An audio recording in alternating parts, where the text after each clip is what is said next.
course. For the next year or so. I mean, you can actually see the super chat on SteamYard. Sorry, I was just saying it's good. You can see this chat while you're chatting. You couldn't do that before on Google. Yeah, they're changing all that stuff.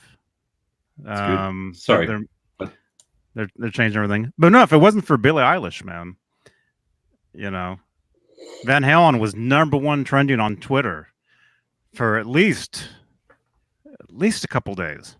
And I'm sure their streams and their sales as far as iTunes, and they probably went up a booty load. Yep. I'd say so. Yeah, so that was actually very good. Although I saw that Billie Eilish, I think she's mad at Kimmel now for making her look stupid or something. God. No, it's not her fault. I agree with what Wolfgang said 100%, but we can talk about that on air if you want. We're on the air. We're live? I did not know that. Whoa. I just noticed the clock too. It's so funny. I seriously didn't realize we were on the air. Well, hey, Jay. Wait, which way am I going? This way. Hey. Yo, Johnny, how you doing, man? Hey, I'm great. How are you? You totally looked at not me then. That was funny. I know. But no, you always Cameron, know. How you doing, dude? Hey, man. Wrong way, Cameron. Epic Bill. That's me, guys. Catch you later.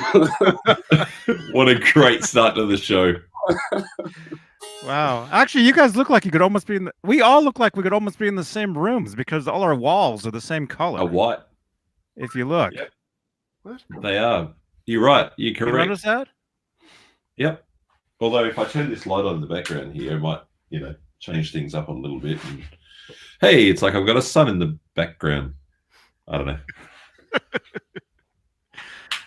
Wow. Anyway. So we're here, I guess. Hey. Hello. It's 8:15 real time. Eastern time. J time. That's the only time that matters. To me. Hey. Funny Jay Hannon. Man, good to see you, dude. Oh, I guess my applause button is now a fart. Wow. December 13, 2019. Still here anyway. And Friday the 13th, everybody. Ooh, I should have worn my Jason mask. My brother, you are wearing your Jason mask. That's your natural Jason mask. Oh, that's true. Funny enough, my brother's birthday today. Well, happy birthday to your brother. Oh. Indeed. Happy birthday. He actually won't be watching the show because he just won't be watching the show. Well, then I take it back then. Well, he's a drummer. It's not his fault. Oh. That's cool. Jason McNamara, good to see you. Where's the mic? I had a crowd, but I got it. There we go. How you doing, guys? Doing good. This is going so well for me so far, this show. Well, it's only going to get better. Yeah, hopefully. Yeah. And who else is here? That guy. Who is that down there? Who snuck in? Other way, Johnny. Other way.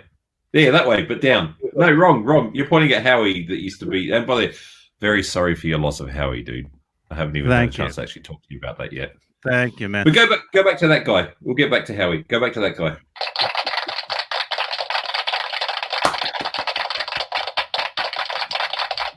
What's going on, guys? Hey. Cameron Brown, everybody. Good to see you, man. And Cameron has something very special for everybody tonight. I do indeed. When should I was about to say when should I get it out, but that's probably when should you whip it out? That's probably not for this show. Let's get some thumbs up in here, thumbs ups in this biatch, and then we'll whip it out. Yeah. You don't want to lose it all too early in the piece. That's I'm true. trying not to get too crude here. So anyway, Johnny, yes, very sorry for your loss of Howie, mate. How are you doing because I know he was a very important part of your world. He was almost 17 years of my world. You know, I was still kind of young when I first met him. How old are you now, Johnny? If you want to reveal it on the air. Well, my last birthday, I did put the thumbnail saying I was 40. So I guess we can just say that.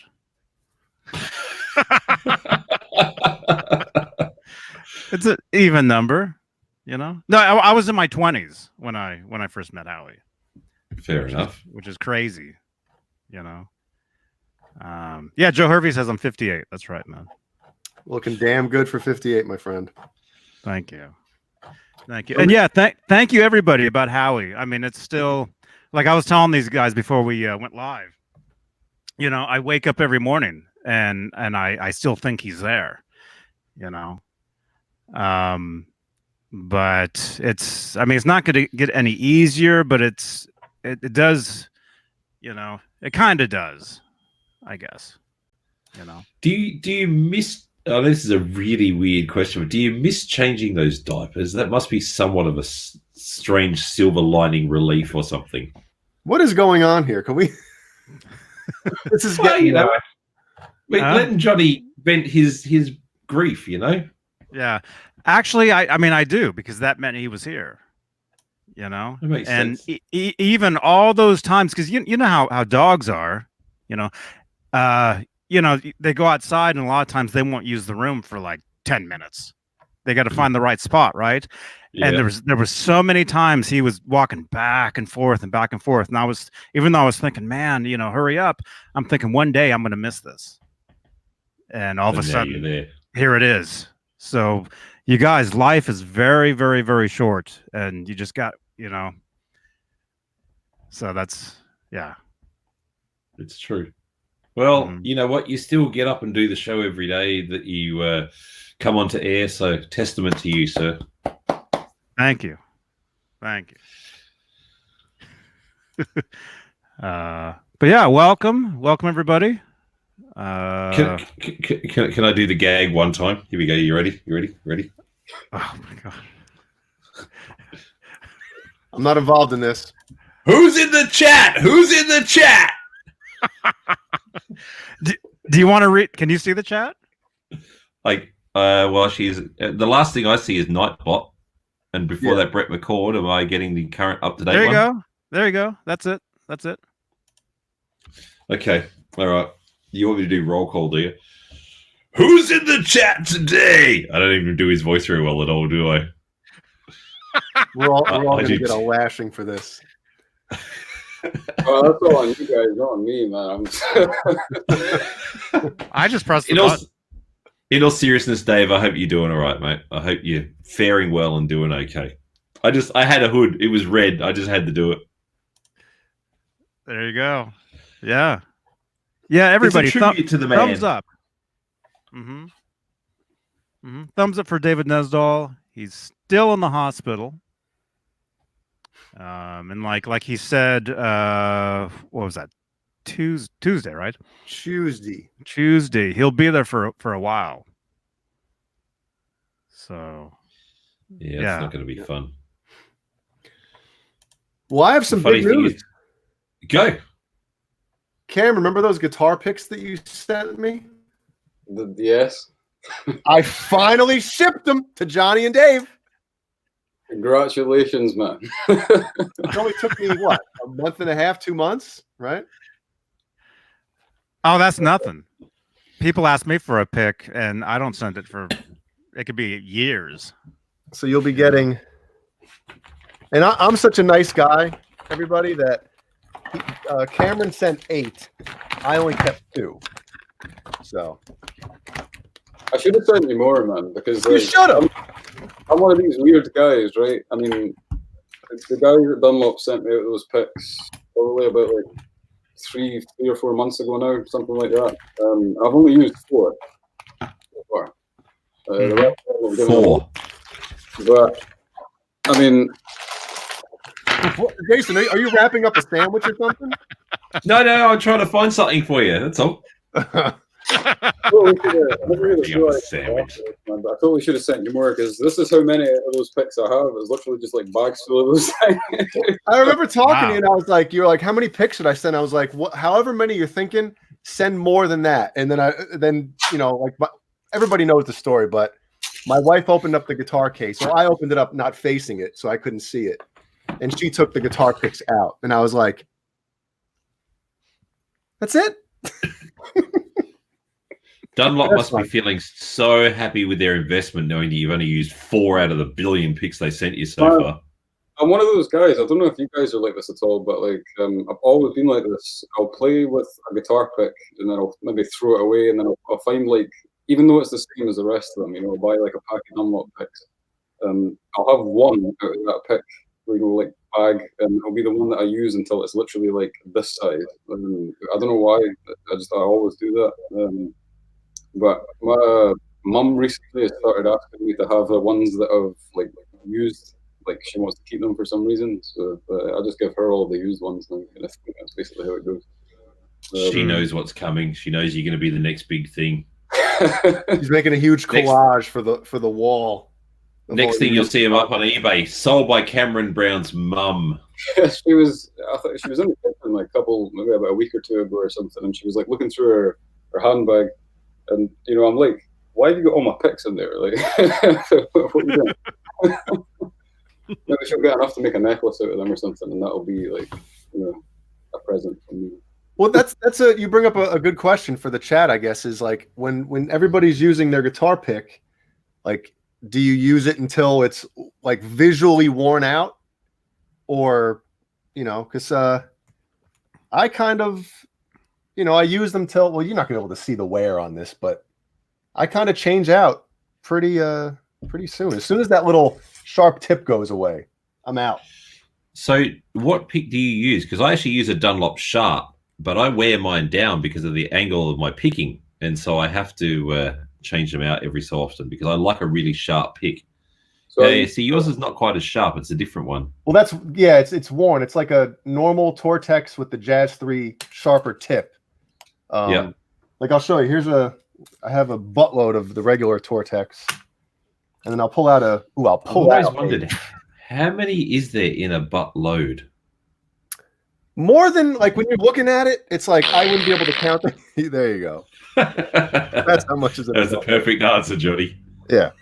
So you'll be able to see. Here's a regular Tortex behind one of the Jazz 3 Tortex. You're not gonna be able. You can't see that. No, no, it's focusing, but the angularity, I don't think it's sticking out correctly. You're just slightly sharper with a tip, and I feel like that actually helps me. But I tried the Flow picks. I bought a couple bags of the Flow Tortex because of Cameron's video on them, and they're just a little. They feel like they're too short for me.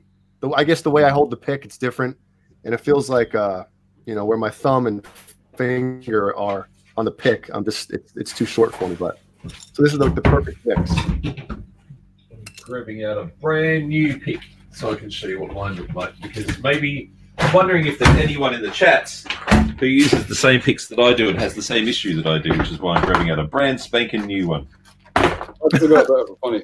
Why I use the Flow picks. I used to use the orange, just the normal Tortex Dunlop picks, like the 60mm ones. But maybe about 2 or 3 years ago now, I broke my hand. And I couldn't hold a pick up with it. So I started using those John Beane Dunlop, which is kind of like Jazz 3, but just a tiny little bit bigger. That's why I started using the Flows. I think, they're not too small, but they're not too big. And I like the point on the end. It's better for the alternate pick and stuff. But it's just 1mm. I'm not a big fan of using really thick guitar picks, because when you try and play clean, they don't sound, or to me anyway, they don't sound like you can, say you strum an acoustic, it sounds like you're, beating the thing. Whereas if you have like a sort of relatively thin pick, it still sounds nice. So that's why I use those. Mm-hmm. I like Brendan B Squared's comment there. A buttload is an actual. The things just jumped. Where to go? A buttload is an actual unit, Jason. It's 384 gallons. Well, he said before. He said I used buttload and pull out in the same sentence. Nice. In what order? Hey, Cameron, have you got a mic that can actually plug into your computer? Because like your sound's going a little bit funny here and there because of your distance from your mic on your computer. Unfortunately, don't. I mean, I have like iPhone earphones, but I don't even know how to plug them in. And I'm the worst guy with technology. Bless you. Oh. He can play the shit out of a guitar though, so He can do that, that's for sure. Technology. So that's my pick originally. A Dunlop Sharp. it's like the same angle as my nose. That's what it is. It's a Sharp. Wow. And I wear them down. Like, I mean, you probably won't be able to tell here because, you know. Oh yeah, you can see the angle. It's like yep. There you go. So, and it's because when I pick, for some reason, I don't even know why it is, and I'm mentioning this because maybe other people in the chat have got the same thing. I pick on an angle, like it's actually on an angle. It's not straight. It doesn't sit flat like that for some reason. If I play rhythm, it's kind of normal, but as soon as I start picking fast, it ends up on an angle, and I don't know why. It's like literally. And that's like the backwards angle. Am I exactly? Yeah, it's like reversed. I'm weird. You're weird, dude. Exactly. My guitar picks just end up being. I don't even know if you guys can see that. Like, oh my god, that's like a tit. Wow. This is what it's supposed to look like. You know, it's got the point on it, but they end up looking, like I said, like that. Holy crap. And that's after just 15 minutes of practice. I never really ever thought about, you know, pick angles and stuff until I watched a Paul Gilbert video years ago. It's when he's teaching how to do alternate picking, and he kind of like digs into the string sideways, and that's ever since then that's kind of what I did. So I think that's why they go completely flat. And I've just dropped that guitar pick, so I'm never going to see it again. Well, and I don't know if it's just me, but the only problem I guess I would say, and I love Tortex picks, and part of the reason I love them is because of this tiny, I guess, design that they have. They're slightly, you can't see it, but they have a slight, I don't know, what would it be, concave or something? Curvature. Yeah, they're slightly curved, ever so slightly. And I like it so it kind of like curves downward against where I'm picking. But then the problem with that is you have like I use it one side the whole time. Or upward. Yeah, it depends on how it depends on the way you pick it up. Yeah. Yeah, but I can feel it when I'm playing that it's not flipped the right way, but that's the bitch of it. You can't flip it if one side's getting worn down because then it feels backwards. But anyway. Here's a strange guitar pick for you guys. When I first started working on a pick with Dunlop, they sent out this one. It's a flow, but it's got like a grip on it. I don't know if you can see that grip at all. Those are the what are they called? Yeah, you can slightly. Flow. They're called like Performance Plectra. Yep, these ones. Yeah, they're really good, man. The only thing that kind of put me off them is they don't feel the same as like a normal pick. It's like a different kind of material that they use. It kind of, I think it like sticks to your hand, and I like to be able to move my pick around in my hand really easily. So they are good, but not for me. Yeah. They're kind of cool, but there's something. One of the reasons, another reason that I like the Tortex is because they have a really snappy percussive attack on the string that you really notice. And with other type of picks, it doesn't have that same attack. And to me, it's just, especially for rock and metal, it's just material for the Tortex picks just really works. Sorry, do you mean for? Sorry. Sorry. What load of metal? Yeah, I was going to say the only other. Just caught up. Is there a delay or something? There must be.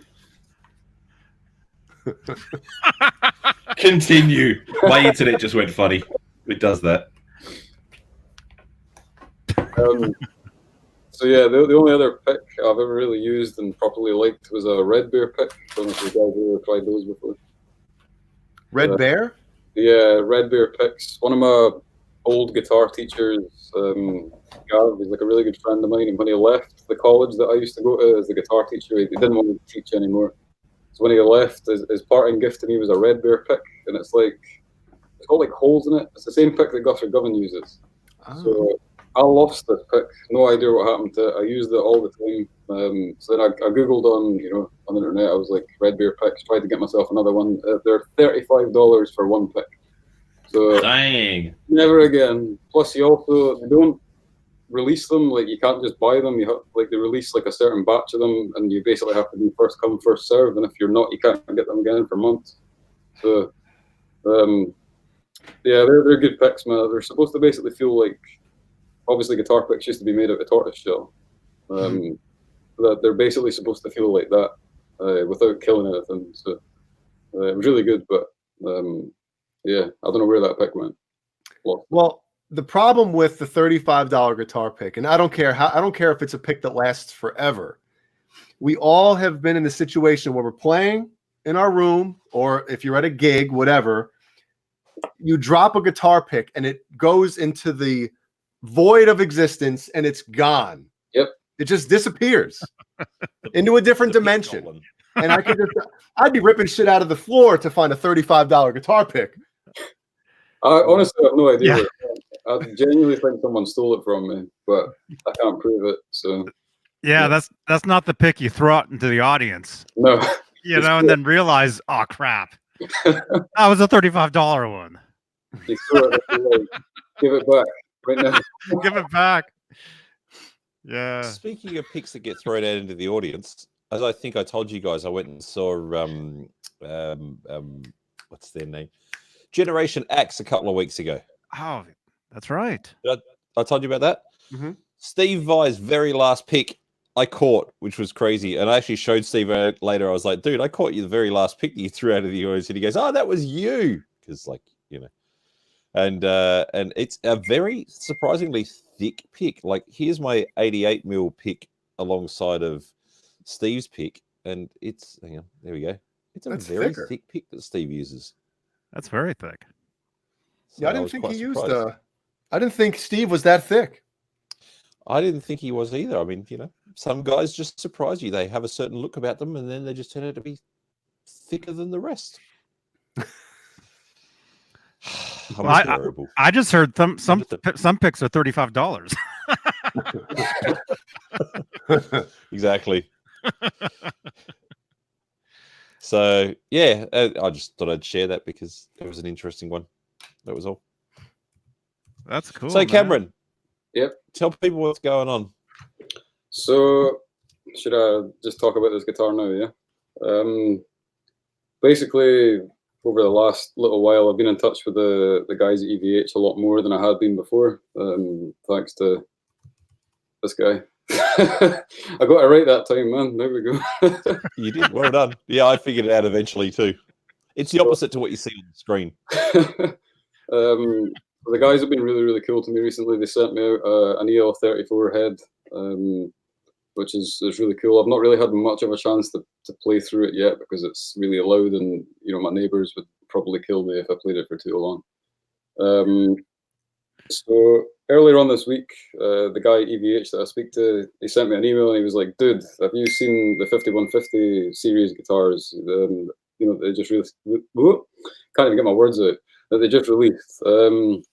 So I was like, "Yeah, man, they look really cool. The red one looks really sick. I'd love to try one." So last night I was just sitting chilling, and even though it looks pink in this camera, this came through my door. Whoa! I've been sitting jamming on this all day. It came out. It was set up amazingly. It was actually pretty much almost bang on in tune when it came to my door. I mean, this camera that's filming right now really doesn't do this any justice. It's the best way I can explain it for any of you guitar nuts are, if you've ever seen like an 80s Ibanez RG550 in wood flare red, it's basically like that color, maybe a tiny bit brighter. It's more like a sort of fluorescent orange. But it's basically the EVH 5150 Stripe series guitar without the stripes, and it's kind of like a Wolfgang in the 5150 guitar of kind of, as Eddie would say, cross-pollinated and So you've got like your tone knob. You've also got a pickup selector here, kind of reminiscent to the Music Man, and you've also got your neck pickup as well.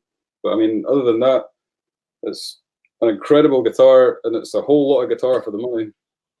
You know, it plays really well. It sounds really good. It's got Wolfgang pickups in it. I don't actually know the full spec yet. What do you want to know? I got the specs right in front of me, my friend. Well, judging from it, I mean, I don't know what the wood is on the body. I'm assuming it's basswood. Yes. Obviously, the neck's maple. You've got the sort of their version of the, should I say it, Kramer headstock from like the 80s. But I was actually really surprised at how good this guitar plays. I know all EVH stuff plays really well, but this one, you know, it blew me away. I've been sitting jamming on it all day. Basically, the reason why the guys sent it out is because they want me to do a demo with it. So I've been sort of trying to get familiar with it today. And yeah, it's fantastic. I highly recommend anybody in here that loves EVH gear to go and try one of these out ASAP. The neck on it's a little bit thinner than a Stripe series. It actually feels a bit like a Music Man neck, because the Stripe series neck, like this one here, kind of feels like a Charvel neck. Anybody that's played like a Soquel or a San Dimas Charvel, that's obviously what this neck kind of feels like. This one's a little bit thinner. It feels a little bit faster, but it's like thinner this way, but wider this way. So it's definitely good for the shred stuff. Great guitar. Awesome. Yeah. Yeah, I finally got to play 3 of those at Guitar Center, a few weeks ago or something. And out of the 3, that was my favorite finish. You know, yeah, that one. When the guys sent me an email, they said, "What color would you prefer?" And I was like, "It has to be the red one, man." It's just all of them. It has to be the red one. I can actually attest to the fact that Cameron's being genuine, because like he called me up when he got that thing. He's like, much more colorful language than what he used just then. He's like, this thing's fucking great. And he was going to town. He was very happy with it. Yeah, I have a message from him when he got it, when he I guess took it out of the box. I wonder if it's safe to read on the air. Let's see what it said. Judging from me, it's probably not safe to read on the air.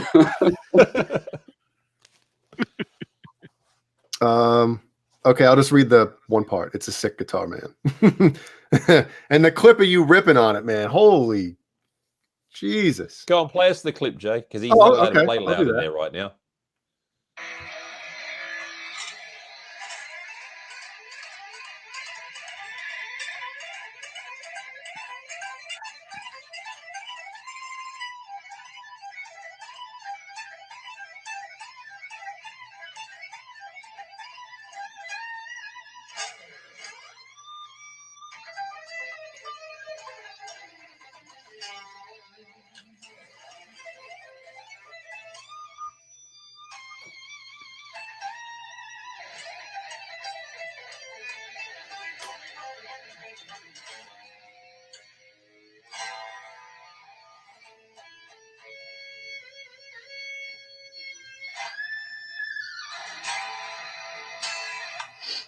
Yes.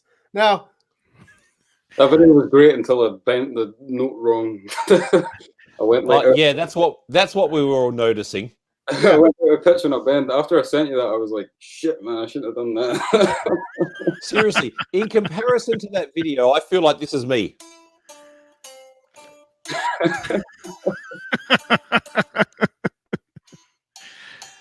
I mean, dude. Man. Yep. Awesome.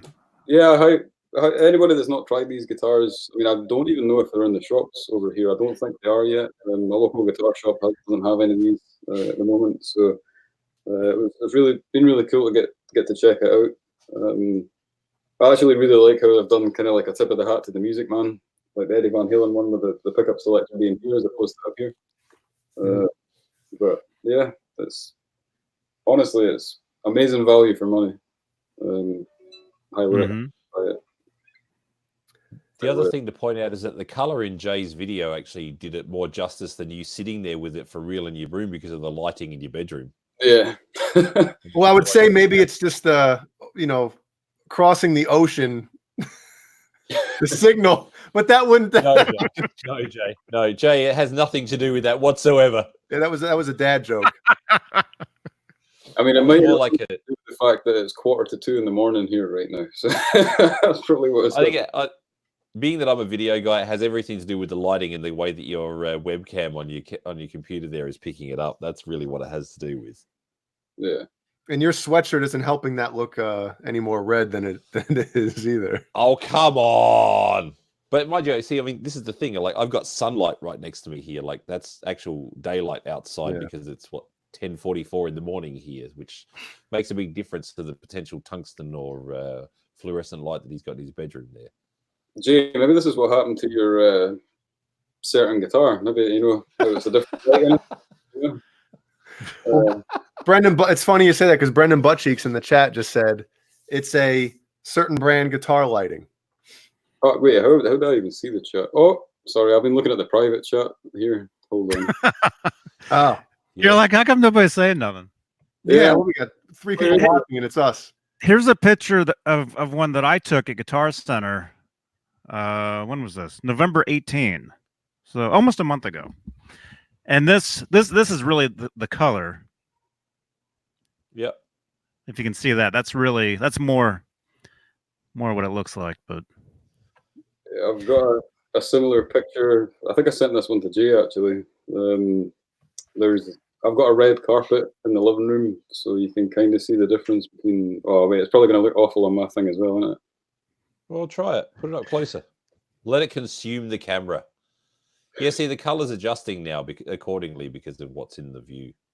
It's cameras, dude. It's just what it is. Compared to like a red, carpet, it's kind of like more an orange color. But yeah, it looks really cool. Now, which guitar is more red? The one you're holding or this one?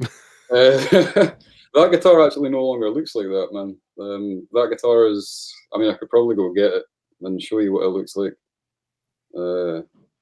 If you guys want me to do that. What is with that scarf around the neck or the handkerchief or whatever? Oh, come on, man. That was cool as hell back in the day.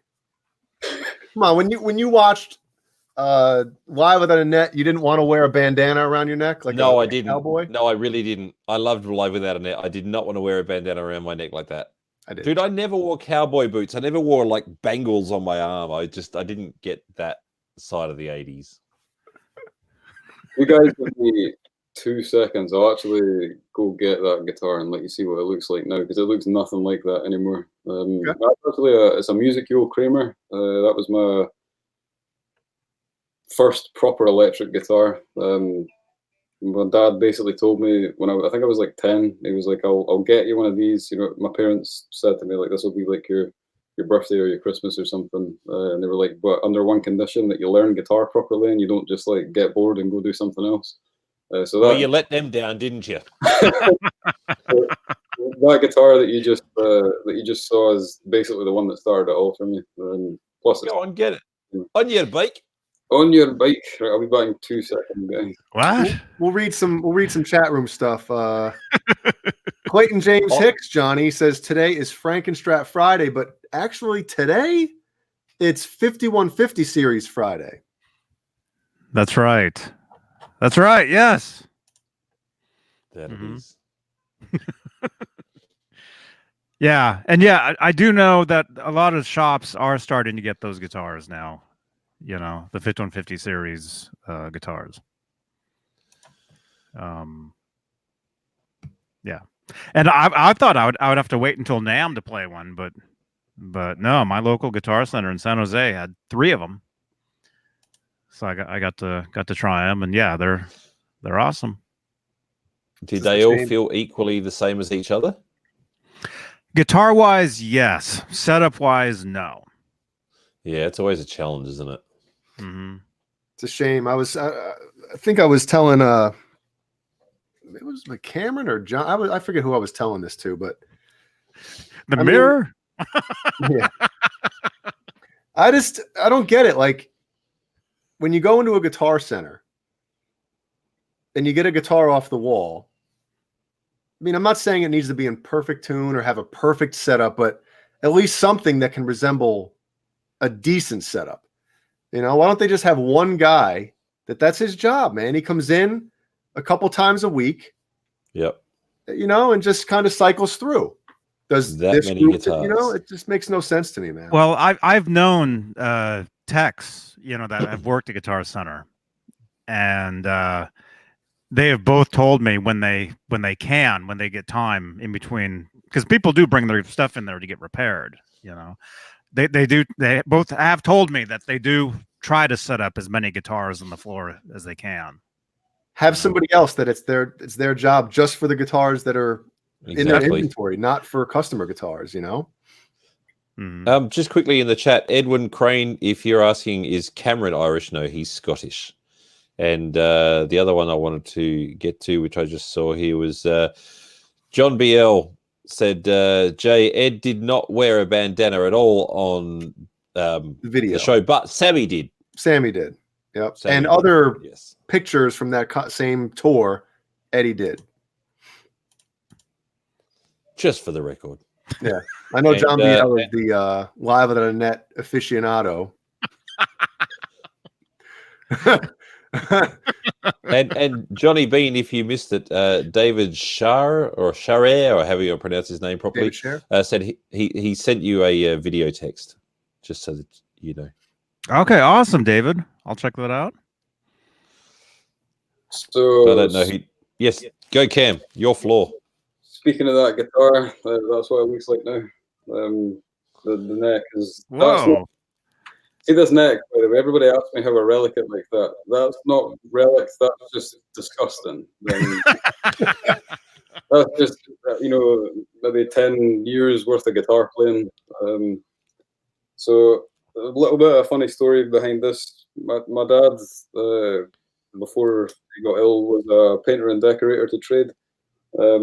So obviously he's really good with painting stuff. And this guitar used to be red, like Jay just showed you. But one day I said to him, you have to spray paint the guitar like Eddie Van Halen's guitar. I'll buy all the tape, I'll buy all the proper spray paint, I will get it done. And he said, well, if you can manage to take it apart, then we'll do that. I didn't think he thought I would actually do it. So he came home that same day, and I had ripped everything off this guitar. The pickup out it, the Floyd, everything like that. I had no idea what I was doing. I just took everything off. And then it got painted like this about a month later. So, yeah, it's not obviously relic like you guys do, because I don't have the patience to do that. And I think my dad would probably kill me if I relicked it after all this.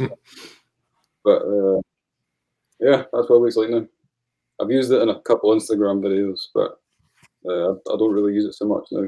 I think it needs a decent setup, because I've not really, taken the best care of it recently. How are the frets on that? They're pretty worn done, if I'm honest, man. It's a Frankenstein pickup in it, like one of the EVH gear ones. The input is it's ruined. I need a new one.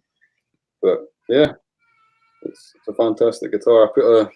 This actually might make you laugh. I never knew how to solder anything before. I still don't. But when I tried to solder this for the first time, I actually set fire to the back of the guitar. Hence how you can see the. Oh yeah. I had no idea what I was doing, and I set fire to the back of the guitar.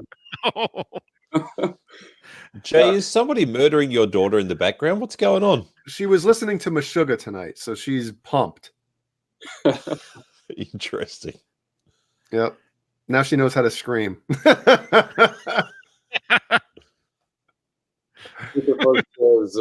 Cam, love your playing, dude. Good stuff. Thank you, man. Much appreciated. Yeah, we might as well, while we're in the middle of this, we'll throw a plug for Cameron's Instagram, and you can go ahead and do that, I guess, if you want. He's talking to you, Cameron. My Instagram is Cammy B1, but it's like B as in the insect, so B-double-E, and then 1. You'll see lots of shred and too many notes on there, and a lot of guitar stuff. So if you're into that, I mean, I think a few of you guys already do follow me on Instagram. Well, here's I'll just show the top of your Instagram page, so everybody can down a little bit, Jay, so they can see there you go, so they can see the Cammy B1. There you go. You need to charge your phone soon, dude. Why? It's 9 o'clock at night. I still got 39%. That's pretty good, man. It's on So- that power save, like Yeah, my battery Thing. sucks. Ever since what update was it? Like 2 or 3 updates ago. As soon as I updated, my battery took a Oh, big dump. Do you have the Apple Care on your phone? Did you pay for that? Yeah, see, I do, because if you get your phone battery, when you go into your settings thing and you find that you're under 80% as far as like the actual battery's rejuvenation, Yeah. if you got Apple Care, they'll replace it for free. Well, you pay for it through the Apple Care, but it's worth it. As far as Cameron's career goes and progression, that's kind of why he wanted me to come onto the show here with you. You guys might be quite happy to know that Cameron and myself and Matthew Brown, who is the guy who's in charge of the EVH brand for Fender. Matt's a friend of mine. I've known him for a few years now, since I went there back in 2015 to my first NAMM. I think it was that I met him originally. I think it was then. Anyway. Was that the year that Johnny had the big mustache? Johnny's always got something growing on his face. I mean, let's be real. That He was shaves in the morning, and by night that was time, he's got, like, 2013 Okay. when I had the huge disgusting thing on my face. Yeah, that was 2013. I wasn't there that year. But anyway, so I've gotten to know Matthew. We've kept in contact over the years, and Matthew, as in, like, he's the actual top guy in the EVH division for Fender. Him and Cameron and myself had a 1-hour Skype video chat a few weeks back. And so I've basically been trying to help Cameron to climb the ladder in their estimation. And now, thankfully, the official EVH Gear Instagram is actually following Cameron at long last, which I should have been doing earlier, which he was very happy about. That was actually what it was so funny. Matthew goes, "So what can we do for you?" And Cameron goes, "Well, you can start by following my damn Instagram." And true That was Scottish pretty- accent, man. Yeah, he said it with a lot more class than what I did. But so yeah, I mean, we had a really good chat about a few things coming up for the future and what we would like to have happen. I mean, it's not like I'm Cameron's manager or anything. I'm just stepping in and helping him out because obviously I have a lot of contacts. I'm just trying to help the guy get to where he deserves to be. So that's what we're working on. That is Got a all. lot of cool stuff coming next year. I think a lot of people in the chat will dig it, as well as you guys, obviously. Awesome. Oh, yeah. Awesome. And We're yeah, basically Matt we're is basically Matt's a collaborating. great guy. I see him every time I'm there, and yeah, he's very, very cool. Yeah, he is, and he really genuinely loves his job and his work at the company. You know, he's really into it. Mhm. I mean, you know, a lot of people in the industry. I mean, I'm not going to. You know what? I'm not saying this to bag the guy out, but this is just an example of someone that you look at Chris Canella, I forget how to pronounce his last name, who was with Jackson and then went across to ESP, and now he's got across to Deane. I'm not giving Chris a hard time. He has massive passion for what he does, and he's incredibly good at what he does. But Matt Brown feels to me to be very dedicated to the EVH brand, to the point that even if he gets another offer, he's not going to go somewhere else. Mhm. You know, and it's nothing against Chris. Chris is great at what he does. You know, I hate it when people say, "Oh, you know, I won't name names, but such and such." Well, it doesn't hold any validity to the conversation, as far as I'm concerned. You know, Chris, I've met a bunch of times, and he's very good at what he does. But the difference is, I think Matt is most likely not going to change companies anytime at all. I mean, he's really into what he does for that brand. Mm-hmm. I think Chris sort of, you know, he's a really metal sort of dude. I think he, you know, probably fits better doing the sort of metal kind of guitar stuff. You know. Yes. That image. Yeah, nothing wrong with metal. Hell no. Asked a question. Do you guys mind if I answer that real quick? Go.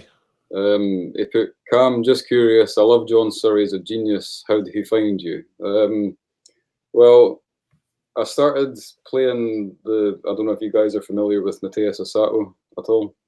I started playing his signature guitar, which is a Sir, and the guys at Sir started taking notice, because I used to be an artist for Strandberg, but we split, not in a bad way, just you know, it was a mutual sort of decision that I didn't really want to play the headless guitars anymore, and they wanted to find sort of other artists to do the more proggy kind of stuff. So I kind of went back to my roots because Sir guitars before I started playing Strandbergs were kind of what I was most comfortable on.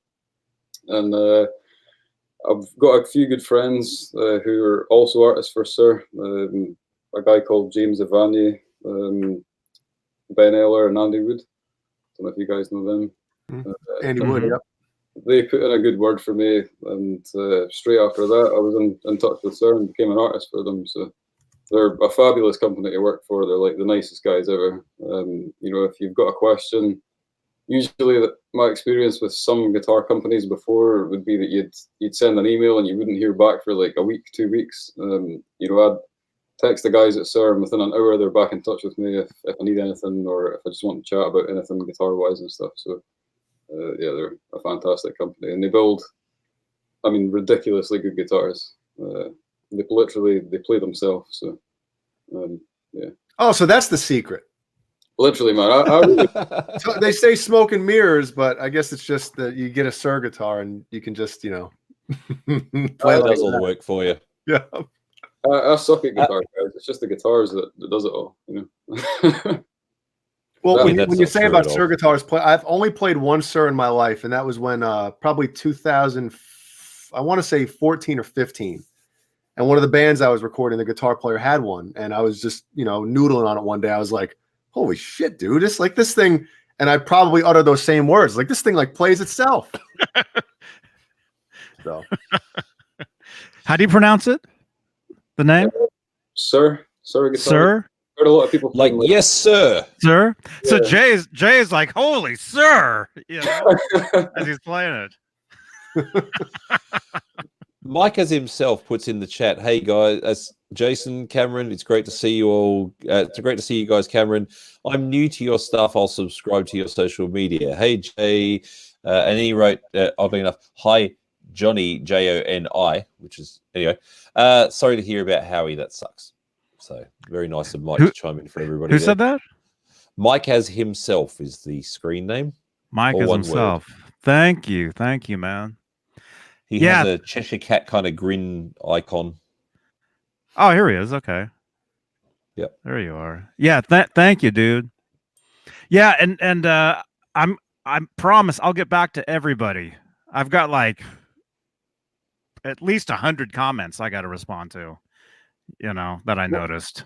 well, I'll say something about that. If anybody gets upset that if you don't respond, see, I get worked up about shit like this. It's like something happens, somebody gives their regards or whatever, and then they get upset if that person doesn't respond. And I'm like, so basically you just did that for yourself. You did that to make yourself feel good, as opposed to, so yeah, John, you don't have to respond to anybody. Everybody knows that you're, you know what actually happened? I've got a which page was it? I've got EVH Gear Fans Live Facebook group, a page that I created, I don't know, a couple of years ago. And our friend Mully put in a picture of him and his wife and a picture of Howie saying, we're sorry, Johnny, you know, and everybody, you know, was, yeah, we're sorry, you know. One guy, one dude comments, he's like, I'm reporting this. You know, I saw that. Yes. He's like, this has nothing to do with EVH guitars, blah, blah, blah, you know. And so, of course, I'm the admin. Well, Jay is too. You're an admin. Yeah, I got the notification up there. I was like, I was like, look at this asshole. And he's like, I'm reporting this. And Mully responds back to the guy. It's like, he's like, so you're going to report to the admin of this page that, you know, his dog passed away and this doesn't belong here, blah, blah, blah, whatever, you know. And then all these guys got into like this huge fight in the comments, you know, with this guy. And this guy started saying, well, yeah, I'm glad his dog is dead. You know, dogs aren't, you know, as equal as humans. Yeah, he starts saying all this crap. And so I could have said, hey, you know, F you, dude. You know, I just said, see ya. And, I blocked him, you know. High road, man. Just a real weirdo, you know. Yeah. Yeah, I didn't see that part of it. The only thing I saw was I got the notification that, somebody complaining about, reporting the post, and that's the last I saw of it. Yeah, this all happened within somebody's comment. Oh. There was a fighting match with this guy and with, actual friends of mine, and I ended up deleting the comment where he said, "I'm glad his dog is dead." And although I should have left it later on, people are messaging me saying, "Johnny, I can't believe that guy said that stuff." And I'm like, yeah, I should have left him in there for you guys to beat on him a bit, I should have, but it's best if you just delete and block the dude. And yeah, I agree with that. Seriously, some people's dads should have just jacked off. Yep. And that guy's definitely one of them, no question. That's just a shit thing to do. Yeah, and yeah, what shits me off the most? Sorry, Johnny. What shits me off the most about people like that is that their brain knows, oh shit, I was wrong, but their stubbornness just goes, I'm just going to keep this going and perpetuate this. It's just so stupid the way people do that. Well, sometimes, and I think the other times, it's these people know that they're going to get a rise out of other people, and that's part of the reason why they do it as well. Yeah, because what the guy was saying in the comments, and actually the post is still there. You guys can read all this stuff. The only thing I deleted was the part where he said, "I'm glad, his dog is dead," and blah blah blah. Everything else is still there. You guys can see it. But he did say he was talking to Mully, and he's like, "Hey, you're only posting this just to get attention to yourself," is what he said to him. And it's the other way around. Exactly. It's totally the other way around. Well, speaking of comments, Cameron, you have over 57,000 followers on Instagram. What is the funniest comment that you've gotten from somebody? Whether it be mean, whether it be whatever. I want to hear mean stuff. Some of the stuff I probably shouldn't even say online, man. One of the funniest things is one girl, she commented, "Will you marry me?" And I put back for a laugh, like, "Yeah, okay," kind of thing. And then she sent me a massive, and I'm not even joking, it was like a massive, like, huge message, basically saying that she wants me to have her children and she wants to get married and everything like that. And I was like, whoa, block. It was probably some really overweight guy in his basement somewhere in like the really evil parts of America. Yeah, that was an actual recording of her. That was her sitting there typing. I got him now. Some of the comments on Instagram are really funny. It's like, I think I said this to you, Jay, or it might have been yourself, Jason. I posted a video on like an EVH forum thing. It's like, the Eddie Van Halen page on Facebook. Yeah, Johnny probably runs it. I posted like a video of me playing like a bit of Spanish Fly on that a couple of weeks ago, and like the majority of comments, I'd say like 90% of them were good, but then like the other sort of 10% were like, "This guy sucks. He's playing it too fast," all this sort of stuff. And I was just like, man, it's funny how EVH fans can be so nice, like you guys, and then you just have this other half that are just like the most bitchy dudes on the planet. And it's so funny. You get that a lot on Instagram. You'll post like a lick and someone will be like, "Yeah, well, you played that like a semitone off," or like, and it's like, come on, man, like, you do better, That's kind of my attitude to work with. Yeah. That's the thing about posting stuff online is you're gonna get the good and the bad, and you just any response is actually good. Yeah. No matter what it is, any response to anything is actually it's good for. That's because the algorithms just see it all as engagement. Right. Yeah. Well, these guys don't know that the more they comment nasty stuff on the videos, that means more views for me, which means more followers, which means more endorsements. So. The more it's putting your post on top of all the other posts that nobody's commenting on. Exactly, man. But I think the girl sending me that message was probably the funniest, but also freakiest thing someone said to me on Instagram. You get a lot of people sending some freaky pictures sometimes and stuff, but again, you just block those too. I'll stop sending those. Sorry. Oh. Sorry. Yeah, man. Yeah, I don't even open the pictures, you know, because you can get I don't even open the pictures, you know, because you can get direct messages on Instagram. I get a lot of people send me pictures all the time, and most of the time I don't even open them, you know. I had one on YouTube, like literally a week ago. This guy commented on a Strandberg video from ages ago. He was like, "So what's it like having rich parents then, kid?" And I was like, "Well, I wouldn't know because Strandberg sent me this guitar for free, and that was the end of it."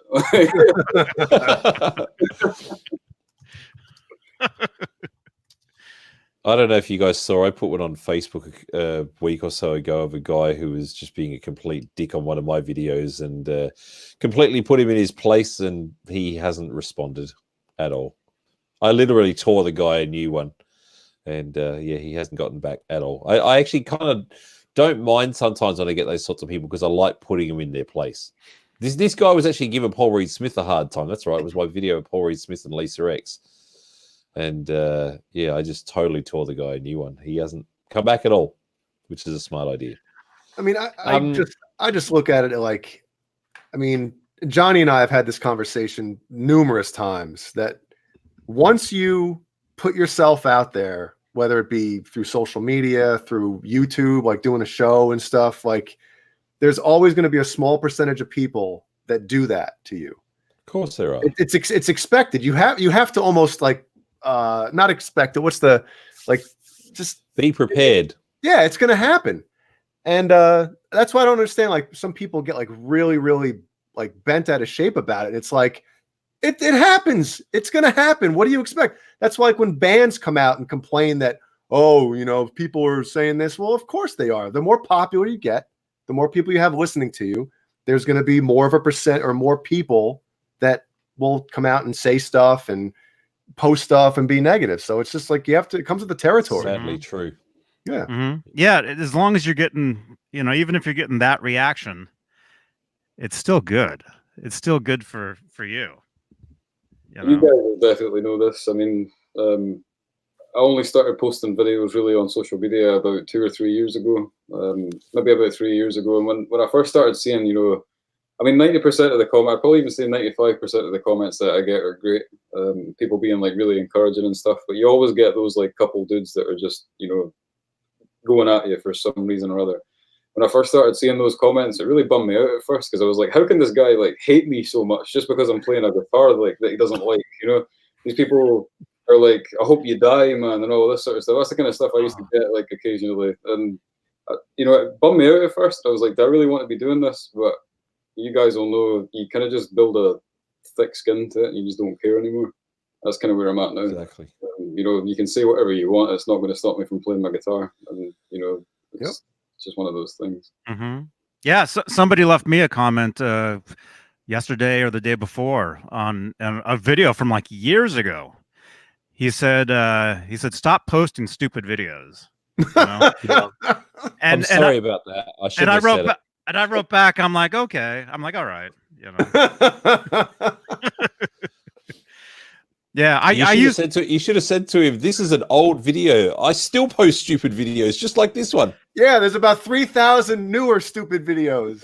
Man, yeah, I've got one video where I'm playing the guitar and you can see my fingernails, and my fingernails were kind of long, a little too long for playing the guitar. It might have been, you know, this side, you know. And the videos from 8 years ago, I still get comments saying, cut your fingernails. From 8 years ago. Johnny Kruger. I think the most trolling comment I get on any of my videos is my video when Alex Lifeson came into the store, which I still am blown away by that. And a bunch of the staff in the shop were wearing masks, which the Japanese just do. It's kind of their cultural thing. You know, oh, I'm feeling sick, I'm going to put on a mask to protect others from my germs. I still get so many comments about the masks on that video. It's ridiculous. Let me Cameron, which video would you say has a buttload of comments from yours? Let me see. Let me see if I can find a I'll tell you some funny ones, man. If you go on the Michael Jackson Beat It one on my Instagram, there was a good few comments on that being like, hey, look, it's Michael Jackson playing Michael Jackson songs. That's actually kind of funny. So that was one. A few years ago, I decided that it would be a good idea to dye my hair black, and it didn't do me any favors at all. I'm a pretty pale guy, so it just made me look even more pale, and I ended up looking like Michael Jackson. Talking about your video, Johnny, I remember when I first started watching your videos on YouTube, I did not realize that you had a face, because all your videos I used to just see it was like from like this angle. That's all I used to see. Yeah. So Yeah. takes me back, man. And how did you feel when you discovered he actually had a face and it was so furry? Oh, Well, the first time that I saw you, Johnny, I think was the NAMM show that EVH released the Stripe series. That's when I first saw what you looked like, and you had like this big beard and stuff, and I was like, damn, that guy looks cool. So, cool. Well, thank you, man. Yeah, back in the day, I would use a camera, and just have it like facing like, whatever I was doing, and I could never see what I was actually filming because I didn't have like a screen where I could see it. So every video I would do, I would just lean over the camera and just, wish that it was getting whatever I was, trying to show. And then eventually started doing this type of thing where you see me all the time. And we can't get enough of it. Wait, where is it? I forget where oh, here we go. There we go. Oh, thank you. I'll never forget the first time I ever met Johnny, because he just came up with this insane random act of just phenomenal kindness and just blew my mind. I was leaving NAMM in 2017 with a very good friend of mine, John Cruz, and we were leaving. Was it 17 or 15? No, it was 15. I can't remember which year it was. It was 17 or 15 because I wasn't there in 16. But anyway, we were leaving the NAMM show and 17. we were heading over. It was 17. It was 17. Yeah. There you go. And we were leaving the NAMM show. We were going to head over to the Grove in Anaheim, where they were doing a Metal Allegiance show. And John had a ticket, but he didn't have one for me. And he was like, damn, I got to find you a ticket somewhere. And we walked past Johnny, and John Cruz was like, hey, Johnny, are you going over to the show? He's like, nah, man, no, I got some other stuff I got to do. I got a ticket. Do you want it? And he's like, oh, dude, that's amazing. It's exactly what we were looking for. And he just never met me before, just hands me his ticket. And I was just like, that was so kind of you, Johnny. That will never leave me, because I really appreciate random acts of kindness. Thank you. You're welcome, man. And look how I've replayed him. I come onto his show and destroy it for him all the time. Well, and there's always the joke too that I've been asked if I don't like you, Jason, because you always like that. Sometimes when you jump on later in a show, it's when I have to leave, and it's like, oh, Jason's coming. Okay, I gotta go. Everybody, do you not like Jason? I'm like, yeah, that's the reason. It's like, how many Jasons can you have in a room together? Yeah, we're at the limit. Yeah, exactly. If there's another one in here, man, it's just going to be on. Well, today is kind of National Jason Day, though, isn't it? So we're allowed Friday two. Today. So we're allowed two. That's why. And we are half a world away, let's face it. Yeah, and almost 12 hours, 11 hours is it now, or 13? What is it? We're off. Well, I've got 11:16 here. What time have you got? 9:16. Well, we're 14 hours different. Yeah. So Cameron, I know you're doing guitar lessons as well on Skype. Yeah, man, just I'm starting up doing that kind of thing again. I kind of got put off it before because I used to teach people and they wouldn't practice things that I showed them, and they would come back a week later and be like, okay, dude, I didn't really check anything out. I don't feel like I've improved. And I'm like, well, how do you expect to improve if you're not going to practice it, But after showing you stuff, it kind of gave me the confidence to start, teaching things again. Well, I think that's the main thing. That a lot of guitar players that are either just starting out or whatever don't really understand is that, like, to be proficient, you have to like put in a lot of time on it. It's not something that like you show somebody a scale and you play it a couple times, like, okay, I got it. No, you don't. Yeah, you don't. You have to literally like hammer it into your brain until it's like boring. Yeah, that's kind of like what I was saying to yourself, man, about learn the scale shapes like I showed you in A, for example, play all the 5 pentatonics up like to the octave, and then once you're comfortable with it, change it to like different keys, because if you don't, then you'll end up being like you know, I can only, like, mentally you'll have like this block, and it'll be like I can only play those shapes in A, and then any time you try and play it anywhere else, you're like, I have no idea what's going on right now. So because you see the fretboard, and you know, if, like you said, if you're doing like in A or A minor or whatever, yeah, you might memorize the shapes, but moving them up 2 frets if you want to go into B or something, it's like everything looks different because of the dots on the damn fretboard. It just screws everything up. Plus, like, obviously the space in between the frets, the further up or you know, the lower down the neck you go, it changes, and that used to throw me off quite bad as well. You know, if I started trying to do the pentatonic shapes from G, for example, I'd be like, man, this stretch feels so weird, and it would like put me off knowing like which shape I was to go to next and stuff. Just like stupid things like that. But once you've practiced it for long enough, it just becomes second nature. Mm-hmm. Yeah, you want to get to the point where you don't even have to look at what you're doing, where you can feel what you're doing. That's kind of where I'm at with the piano, because I've been learning how to play the piano and read and write music, you know, and it's, you know, with the piano you can feel how many keys are underneath. You know, it's feeling the shapes. And on the guitar, all the frets pretty much feel the same, really. You can't really feel a difference. You feel a difference in like the stretches, like down here than up here. Yeah. But yeah. I find being both a guitarist and a keyboard player, though, that like playing music by numbers generally helps my mind to correlate between both instruments. Like if I'm playing a particular scale on a piano and then I go to play it on a guitar, if I do, for example, this here, so if I say do like a just a C major, and I think about that in terms of 1, 2, 3, 4, 5, 6, 7, 8, and I know the rules of a scale, and this is where it kind of becomes easy in the way I do it, is I think to myself, a minor, for example, has a flat 3, a flat 6, and a flat 7. Now, some people are going to hear that and go, a what, and a what? But once you kind of process those things, it becomes really easy, because you just go 1, 2, there would be the 3, just make it a semitone lower to go minor. 4, 5, the 6 a semitone lower. The 7 a semitone lower. Instead of there, it's there and there. Oh, sorry. Or you can play it here.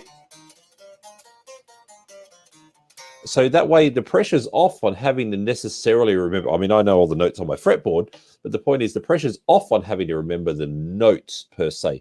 It becomes remembering which numbered note within that scale becomes flat or sharp. If you want to say augment, like if you want to play like a sharp 4, you could be like 1, 2, 3, sharp 4.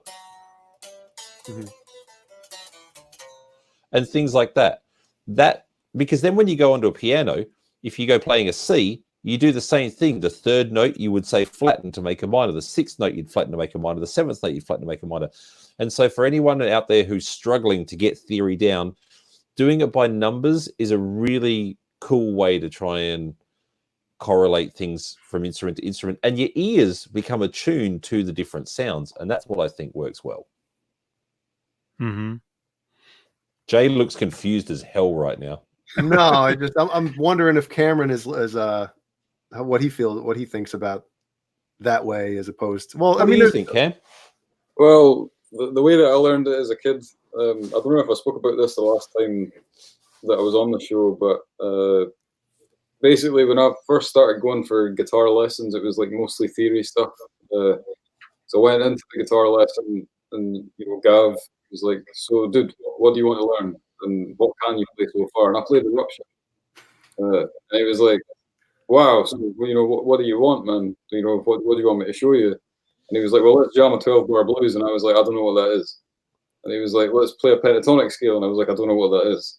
And he was like, "Dude, how can you play Eruption but you don't know what a pentatonic scale is? Like, how is that even possible?" kind of thing. So he showed me the 5 shapes like I showed you, Jay. They showed me the notes on the fretboard from like here to here. And then he used to, you know, he'd be like, play the first pentatonic shape from, you know, D or something like that on the E fret, on the E string, and I'd have to, you know, do that kind of thing. Then afterwards he showed me the cage system, and that's when the guitar neck opened up for me, because obviously you're visualizing the whole neck in octaves, so you know like exactly where you want to be whenever you want to be there.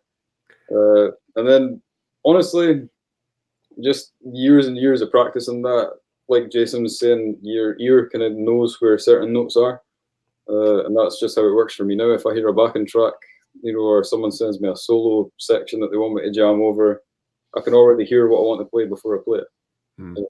So that's basically the way that it works for me. But it was a lot of practice when I was younger. I think I told you this yesterday, man. I'd be like shredding, and my dad would come up to my room, and he'd be like, "That's not practicing those skills." And I'd be like, "But you know, practicing skills is boring, man." And he was like, "Well, if you want to be able to play the fast stuff properly, then you better practice your skills." So that kind of got me into doing that. But I think guitar playing is just a lot of patience, a lot of practice, and kind of knowing the right thing. You don't have to be like, you know, in my opinion anyway, you don't have to know every single bit of theory in order to be a great guitar player, you know. But certainly knowing theory helps a lot more than it would if you didn't know it, kind of thing. Knowing theory makes you a better musician. Yeah, overall. 100%. And not just with the guitar, with the piano, it's so much easier to actually see the piano, to see what's going on, because you can actually see the octaves. With the guitar, it's little different. But that's why the muscle memory thing makes a difference on guitar, because it's like, if you know, so for example, I could just like throw my fingers like without even looking just on a note. Now I don't. Jason, I don't. Go on. If you were mimicking Dave, you'd every time you're grabbing a guitar, you'd grab a different one. Come on, grab a different guitar now. I can't be asked. This one's the easiest one to go off the rack. The point is, right, I don't know exactly what note I'm on right now, but I can judge by just feeling where my fingers landed. Obviously, I'm on the A string, and I'm probably roughly around the F sharp or the G. I might even be on a G sharp. So let's. Oh, sorry, I was on the D string. Look at that. I completely too. But this is what I'm saying. Like, I just picked up the instrument and just threw a hand down, right? But the point is, once I go there, I think I was on that fret there. Once I go there, I know straight away, all right, that I'm playing a C sharp there. Oh, sorry, I'm playing it. Geez, I'm not even. I'm playing a B. Sorry. Well, see that first fret marker is throwing me off, man. Yeah, well, yeah, right. But the point is, see, I'm not even looking at that first fret marker. I'm just looking at where I am here. But the point is, now that I'm there, I know exactly where, say, for example, my major is because of its shape.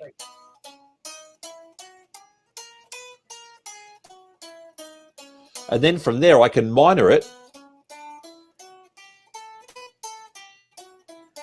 Or I can do whatever I need to do to it to be able to turn it into the particular scale I want. And all sorts of things that I want to do with it because I've gotten to know it. And I know the names of the notes on the fingerboard. So if I'm going to play something fast, like, I'm not necessarily thinking what notes I'm playing, but because I have the background of theory, when I go to put my fingers there, they end up in the right spot. And I think that's what Cameron refers to the way that he does things too. Is that right, Cam? Yeah, man. You know, so it's a matter of knowing the names of your notes, like knowing that there's E. There's E. If the second fret there is F, then the fret after the beginning again of the 12 is going to be F as well. Little things like there's an A. So going for the, say, the gap of, there's an A as well. It's getting to know that and doing it across the entire way, even right up here, knowing the names of all your notes. It just, once you know the names of them, things tend to fit into place. It's a progression to learn all this stuff. That's what it is. It's a progression. You have to figure out the names of your notes, just like on a piano. See, and Johnny's right. The easy thing on a piano is you've only got 12 notes and then it starts again. You know, you literally got C, C sharp, D, D sharp, and so on and so forth through until A sharp or B flat, B, and then back up to C. And it just copies again. With the guitar, you have exactly the same thing. It's just your starting point changes. And that's where it confuses some people. But literally, that's easy to do there on the low E string, or you can do it up here. But then you can what the hell was that? That's it's a scale as well. What song is that? It's Mizzaloo by Dick Dale. That's yeah. Yeah. But the point is, right? I just played a scale. It's part of a scale. And then if you know that, you could do it from here.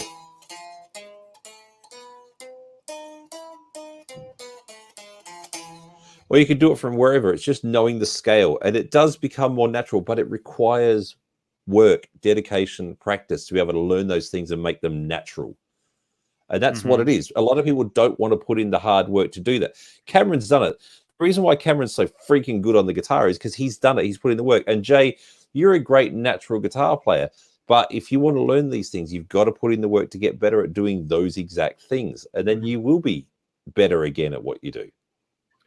I always feel bad telling people when I'm teaching them, you know, I used to teach people from Instagram or Skype, and they'd get in touch with me and they'd be like, dude, how do you do those, like, you know, big sweep to arpeggio stuff and, you know, then all this other kind of thing? And I was like, well, you really need to practice it, man. They thought that, you know, you could maybe go home, well, not go home, but like you could practice it for like an hour and then you'd have it down. That's just not how it works. No, not even close, man. And that's the thing. It's like, well, I told you that when Cameron, when the UPS guy delivered the guitar, the gem, he's like, "Oh, guitar, huh?" I was like, "Yeah." Sure. And he asked me, he's like, "You know, I was thinking about getting a guitar. You know, got any tips on how to, you know, play guitar?" And I was like, "Yeah, start when you're young.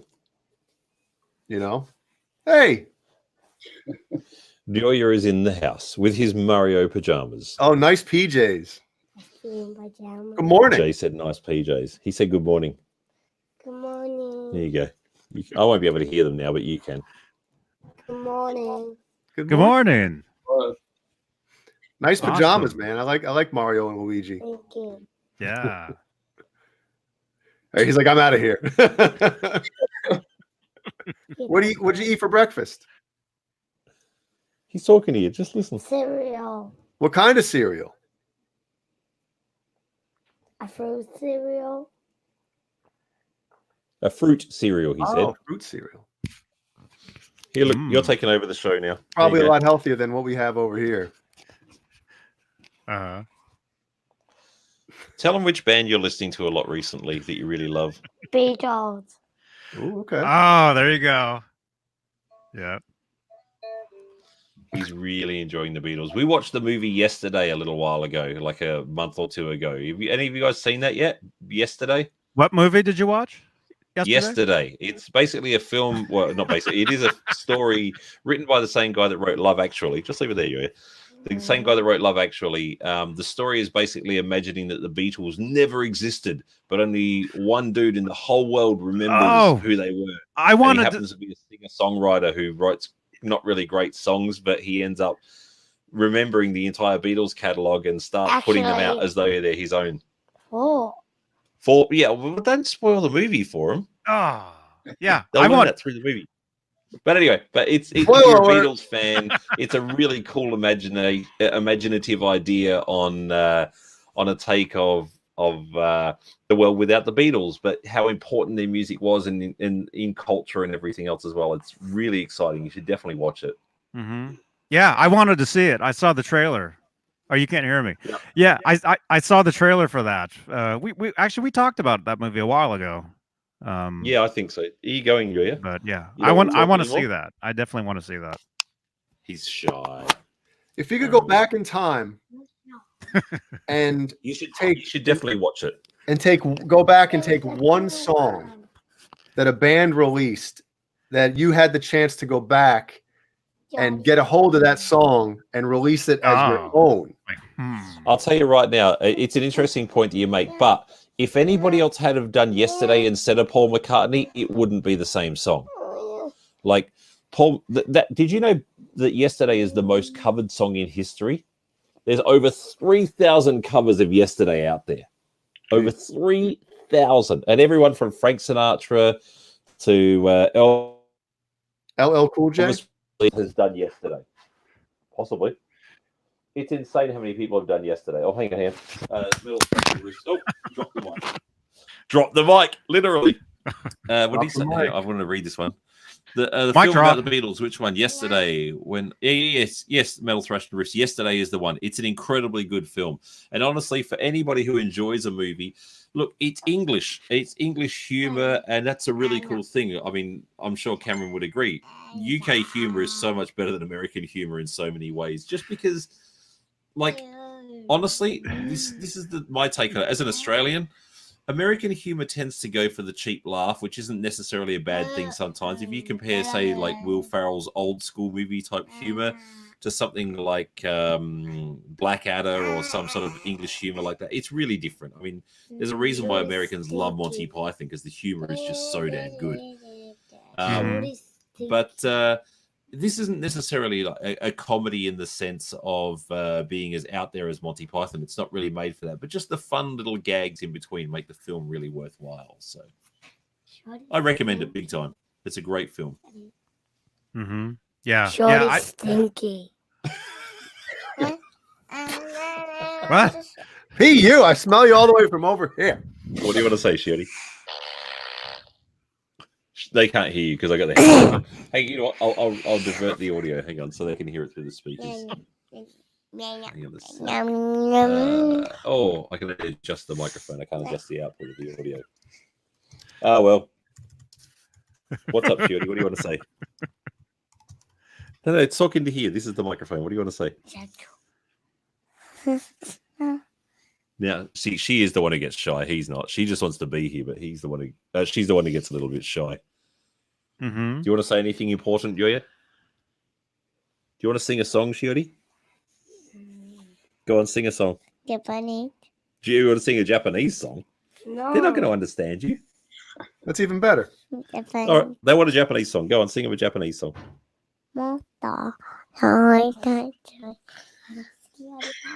She's. We can't really hear you very well. Shiori. Come on, sing it. I want to sing aesthetic. She's got a real thing about grabbing ears. She always does this to me. She's obsessed with grabbing people's ears. She does it to me all. Yeah, you grab her ears and she gets all like funny about it. Do they watch the Three Stooges? There might as well be two Stooges. Does that mean that I'm curly? Hey, no! Does that mean you're Larry? Give me a push line. She was singing Bicycle Race by Queen for you. Come on, Shirley, do it. You don't have to swallow the mic. It can hear us all. Mamma mia, Figaro. We all said, oh, we get for me. He was trying to do Bohemian if you didn't catch that. All right, you two. You're done. Beer.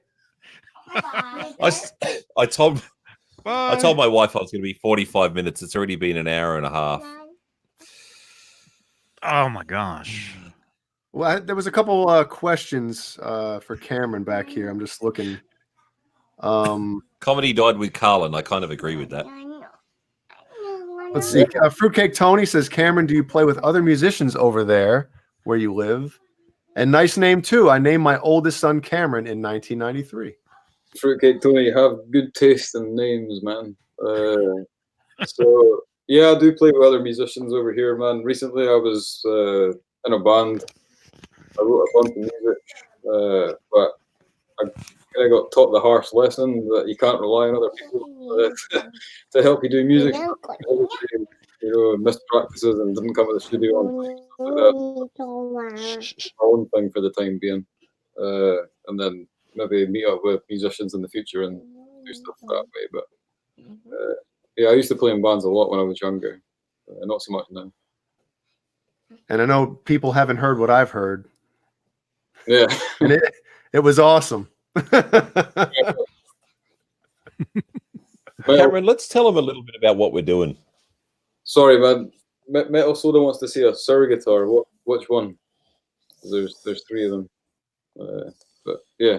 Which one? Which one? Can I, you, while you're waiting, while you're waiting for an answer, I just want to really quickly answer something here. Daniel, where is he?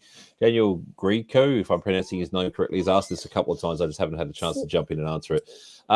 He asked about the new Steve Vai guitar that's coming out for NAMM. They're saying it's going to be something completely different. He asked me if I've got any info. Look, I did, as I think you may have heard me say a couple of weeks ago, that I did actually talk to Steve about the guitar. I just mentioned the fact of it coming, and he said, yes, I do have something coming out, but I didn't hammer him for details, and I don't know any more than any of you guys do right now, except for the fact that there's going to be something new. And he did say it's going to be, I think the words were, it's going to be my first new guitar in 35 years or something like that. So if it's something other than a gem or a universe, I don't know, but that's what he told me. That's all I honestly know. I don't And know I'd probably anything more than think that if you did know, hopefully you wouldn't say it on here. No, but this is the thing. I wouldn't. But Yeah. at the same time, I actually don't know what it's going to be. And I intentionally didn't ask him because I didn't want to carry around that responsibility of knowing and accidentally slipping it out or what have you, because it's just, that's a huge thing if he's going to have something new. And I want to wait and be surprised by seeing the product than knowing a spec or an idea. I'd rather just see the real thing when I go to NAMM. Mhm. Hey, Fruitcake Tony, does your son Cameron play guitar as well? Because it seems like everyone named Cameron plays guitar like a friggin' maniac. And I'm having a son in a few months, you know? If he's a shoo-in to play guitar, then me and my wife have to do a little chatting. I was actually named after a Scottish clan. Is what I was named after. Clown? Clan. Yeah, clan. Oh. Like Braveheart stuff, man. Like, that's what I was. Wow, we got a super chat, Johnny. Boner Jams.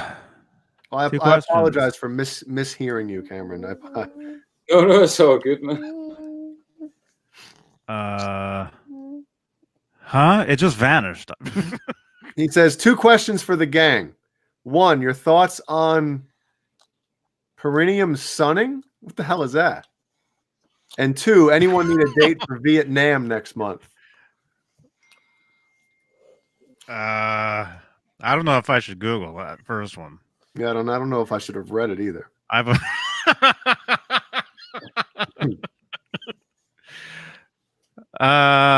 have no idea about the first one. No thoughts on that yet. And then anyone needing a date for Vietnam next month. I'm supposed to drive down with my date. Possibly. I'm still working out exactly how I'm going to be doing NAMM this year because of what I'm working on. So I can't even answer that one myself yet. I have to quickly throw this in because this was hilarious. Kenny Dave writes in here, spoiler, the new Vi guitar has a pull-out handle and luggage wheels. I thought that was pretty good. What are you doing, Julia? Somebody Google that first thing and tell us what it is. Well, it's not that hard, dude. You just copy and paste and just see what comes up. We're busy. We're running an important internet show here. Dude, I live in Japan. I don't live in a place where I believe I'm being viewed by the NSA, so I don't mind having a look and seeing what it says. It looks like suntanning. I'm getting... Oh, it's naked suntanning. Yeah. Oh, okay. That's what I thought it was. Well, there's some really strange pictures. I could use one of my kids for this. There's people sitting there like this, but with no clothes on. See, she thinks it's hilarious. That's what I was afraid of. Yeah, but thankfully Google doesn't show you the R-rated versions of those. It just shows you distanced off shots and things like that. See, look, now she's doing it. She's perpetuating this. My spawn, apparently. And so you got one of those Sir guitars? Did you grab one, Cam? I've been giving you plenty of time by bullshitting on for a while, so you got time to grab a guitar. Say again, your audio went. Oh, I think he's run off to get a guitar. And hello, Shauna Sings. We see that you're here. Speaking of nudity, she was saying before that she apologized for sending in naked pictures of herself on Instagram, and then of course every single male in the chat was going, "I want a picture. I want a picture. I want a picture." Talk about it. Shauna, my God. Why doesn't Shauna ever come on this show as a guest and actually like reveal her face on the show? Why doesn't she do that? Yeah, that's what this show needs. Honestly, this show needs to have like the 10-minute slot once a week of saying hello to a viewer of the show on air. Mm-hmm. I think that'd be kind of cool. You know, Who wants to jump in? Yeah. exactly. Well, actually, thanks to the green room, actually, we can just post the link and anybody could pop in here. How many people can I handle at once? 5, 6? six. Yeah. Let's see. Jody, shoot, please. Cameron, let's see your show and tell, mate. So my favorite one, which is Sure. one that you've probably seen if you follow me on Instagram. Oh, right, yeah. It's a custom modern, sir. So it's like a pretty special guitar. It's got a quilted maple top. It's a basswood body, roasted maple neck and fingerboard. Sort of like pearl inlays, stainless steel frets. But the thing that makes this guitar pretty unique, there's not very many Sirs like this, as far as I'm aware, but it's actually a flat top, sir. Most of them have like the sort of contour here for your arm, but this one doesn't. It's just like, totally flat on the top. Oh, wow. Mm-hmm. Hands down the best guitar I've ever played in my life.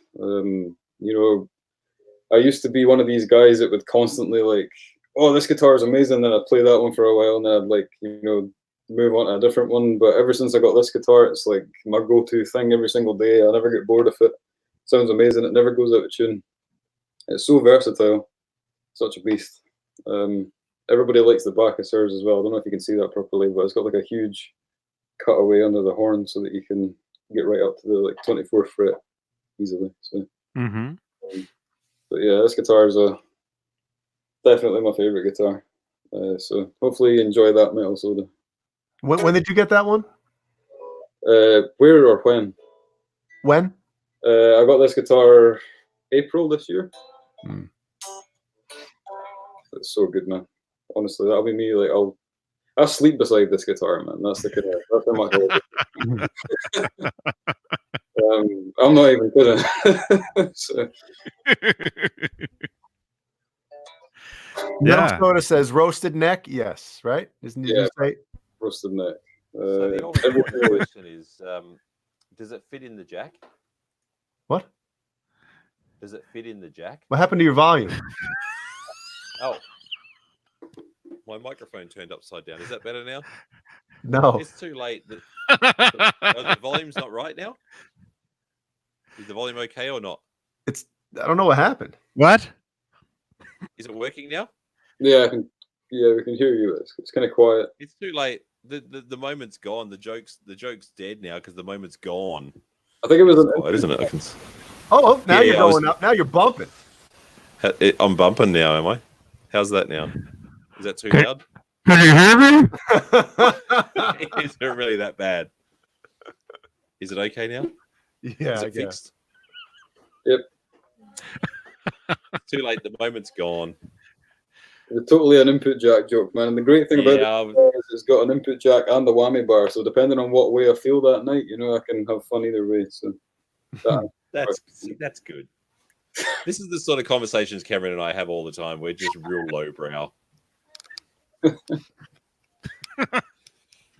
But anyway, look, I've got to go in a sec. I'm just going to quickly throw in here some important information. So this is what's going down, is that Cameron and I are actually teaming up to some degree in the sense of he's going to be filming his videos with a bit of direction from me. He's going to be sending me the footage and I'm going to be editing them together. We've got a very, very, very special collaboration project coming up, which is going to be so freaking cool.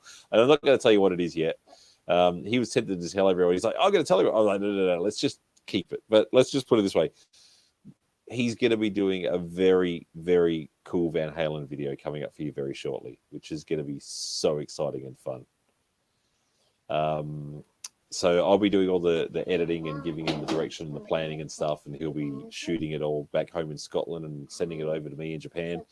And as well as things that we're trying to get together with EVH gear as well. So we got some fun stuff coming up next year that we're just working on. Nothing's set in stone yet, but we're working on some stuff. And because of his band situation, tell them what you're going to record, Cameron. So I've decided that I'm going to record an instrumental album and release that instead of having to worry about drummers turning up to rehearsal rooms and recording their parts. I'm just going to do it all myself and get an instrumental guitar record out by early next year at some point, hopefully. So I'm looking forward to that. Finally get some music out. Because it's the most annoying thing right now. People go on my Instagram and they're like, dude, love your playing. Where can I buy your music? And I'm like, well, there isn't any. I'm sorry. So I'm going to remedy that ASAP. That's what I'm talking about. And the cool thing that we're going to be working on is I've got to speak to a few of my friends out there, but I do have enough big name friends in the music business. I'm going to try and see if I can get a few of them to guest on the record as well. So not necessarily guitar players, more drummers and bass players, and maybe even a keyboard player or two. I might even put in some keys myself. Who knows yet? But try and get some collabs with some pretty top-notch musicians out there that Cameron should be playing with anyway, regardless. So I appreciate that, man. We're going to try and make 2020 a good year for him. Well, Jason, before you split, if you want to plug your social media or your YouTube, do it up, man. Sure. So I'll just quickly get my channel up so I can show you all what it looks like. I mean, I think probably everybody here knows about it anyway, and they're probably sick of being told about it. But hey, I've got my phone and I'm just getting into my channel. I think it's that button there. Your channel. Here we go. Now, this is from my phone, mind you. So if you just search my name, Jason McNamara, you will find my channel there. There is lots of fun delights in there. And actually, if you want to see a bit of the really cool video editing stuff that I do, my most recent post was the drum solo by Marco Miniman from 2014 from the Aristocrats live DVD, except this version here, which hasn't really had many views yet, as you can see. This version here is the full 60 frame per second version from the original master. There's another dude who actually has that video, which he doesn't own, obviously. He's put it up on YouTube. I'm just getting it up here. Marco Miniman Drum Solo Tokyo. He's got 137,000 views, but the difference is that he ripped it from the DVD himself. It's in 480p, whereas mine's in 1080p, and it's 60 frames per second, and it's just glorious high definition. So if you want to see what is honestly probably one of the coolest drum solos you'll ever see anywhere on the internet, we worked hard on that. I had 8 cameras just on Marco's drum kit, and if you know Marco Miniman's drumming, he's phenomenal. He's not just your regular everyday player. The guy's literally an octopus. He's as tall as I am, and his arms just flail everywhere. But he's so precisionally good. So yeah, definitely check out that video because it's super, super, super cool. I saw them in 2014 as well, and he is one of the best drummers on the planet. He really is. Hands down, no question. He's right up there with a lot of those guys, man. And it was nuts seeing him play live, man. Because I'm a guitar player, but my brain thinks like a drummer in a lot of senses. And whenever I like watch drummers, I listen to bands for the most part. I'm always listening for the drums, and it's like he is something else, man. Oh, that's a good point. Music Theory Laz just said I should just drop a link to my channel in the chats. Although, oddly enough, I can't comment on here. I'd have to go into because I'm on the SteamYard thing. I'd have to go through. Let me get into my YouTube quickly and do that. I'll do it right now. I'll just. Well, let me see if I can do it. Hold on. So I can do it from here. It's fine. All right. So I'm already in the chat now. It's all good. There you go. There's the live chat there. And I'm just going to grab a link and I'll put it in. Give me 1 sec because I've got it here. There goes my channel. Got it. Copy, paste, and boom, done. So let's see how long it takes for that to populate on everybody's thing. I don't know how much the lag is. And actually, while I'm at it, I'll also quickly give you in the chat there as well. This is the last music video, or the latest music video that I dropped for a band called North Tail. North Tail has Bill Hudson on guitar, who that's not his real name, but he won't tell anybody his real name. He swears to God that he's never going to tell anyone except his family members. Bill's played in many a great band, including TSO, Trans-Siberian Orchestra, tours with Doro Pesh, and his own band North Tail. He's played with a whole bunch of people. And the drummer in that band is Patrick Johansson, that played with Malmsteen for 14 odd years. Really kick-ass band. And that second link that I dropped there is not on my channel, which is why I put it in there. That's the song Everyone's a Star by the band North Tail. So I directed that, and all the cool lighting and stuff, did all the arranging on that. The band's manager actually was there as well, Juan, and he helped out with a few ideas on the light shapes as well. But it was a fun video shoot.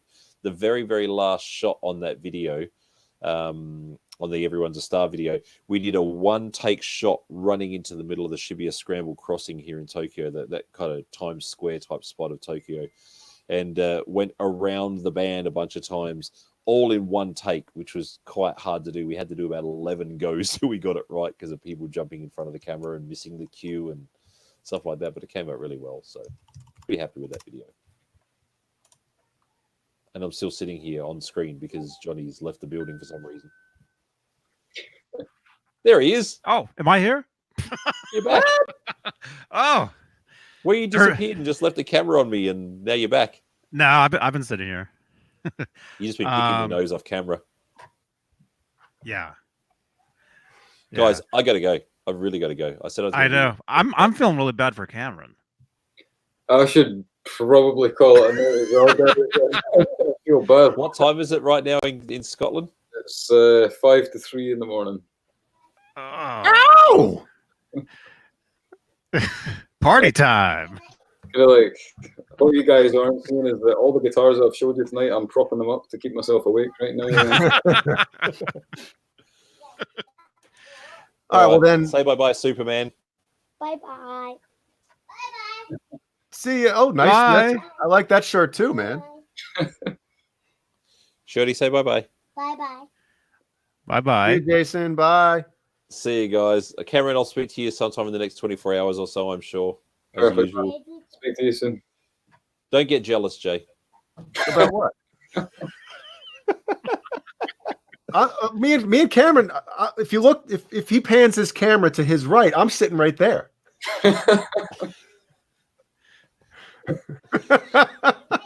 He's doing the old Sid and Nancy line. He loves me more than you do. Yeah, that guitar is making room for me tonight. I'm really going. Bye-bye, y'all. Good night, Jason. See you, Much Jason. love in the chats. So, Karen, before you split, or before we go off, I guess, then I want to try to put your. Can I put your email address in the chat room? And if anybody wants to do Skype lessons with you, they can hit you up on there. Yeah, feel free. All right. Let me. Can you do me a favor and message it to me so I can just type it? So you probably did that last week, but anyway. I know you could probably say it 100 times on here, but still, I'd rather just copy it and paste it in the chat. There you go, man.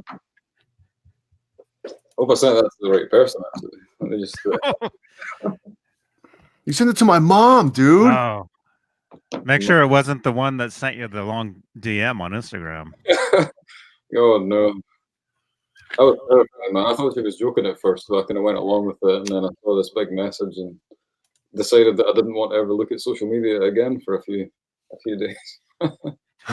Yeah, it can get weird. Cool. Awesome. Right. So if you guys want to get guitar lessons from Cameron, there's his right there. There it is. Look at those sideburns, man. Yeah, look at that, man. That's what I'm talking about. I could actually. Should I do that? I should get them back. All I have to do is yeah, I could get those back. You know what's funny? You know how they always say, like, when you grow facial hair for a long time, like if people who have a beard or a goatee for a while, like once they shave everything, it seems like the goatee area where you had a lot of hair can, like, for a long time, that grows in slightly fuller than the hair you've consistently been shaving. And I never believed it until I started shaving my sideburns, like my whole face. Oh, I'm glad you said sideburns. Yeah. Well, so for the longest time, the area where my sideburns were would grow in like slightly darker, and I was like, "What the hell's going on? Looks like I have sideburns again without even wanting them." But should I bring them back? Metal Soda says, "Bring back the birds, the Burns, Mr. Burns." Put that comment back up, Johnny. I want to see him again. Huh? Put that comment back up if you can. What? Oh, you want to see you? Oh yeah, I don't want to see Cameron's email address again. Yeah, man. So Cameron Brown Shred at gmail.com. Do it.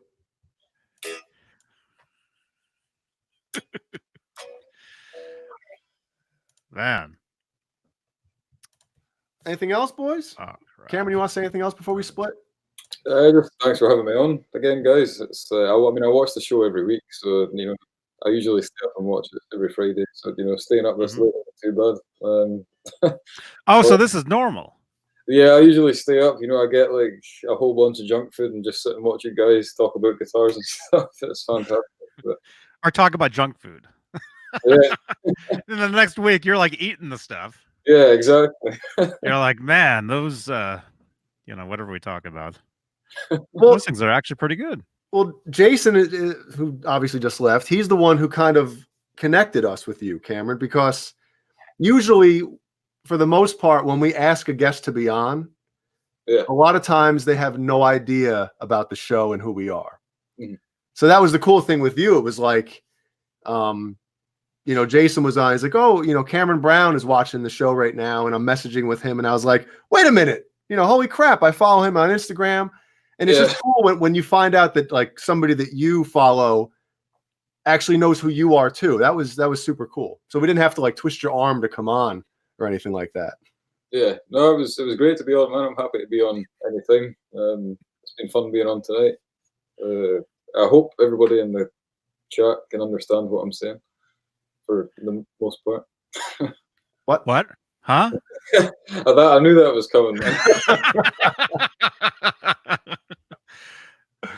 I was literally saying that, and I knew that was going to be the response there. I was just like, no, well, I've never, because you said that. I think the first time I talked to you on the phone, you kind of said like the same type of thing. Like, can you understand what I'm saying? I was like, yeah. But you're like, can you hear me now? Yeah. But when you sent me that thing with the Scottish slang, yeah, I was like, what the hell is all that stuff? It was super weird. But that's what I normally speak like, but because I'm on the show, you guys, it's a bit different. Well, give us a couple sentences or like, how would you speak to your friends over there if you were talking to them right now as opposed to us? I don't even know, man. That's like putting me on the spot big time. All right. Let me ask you a question, Cameron. When you get up tomorrow, like, what are you doing? What are you gonna be doing over the weekend? What are you doing this weekend, bro?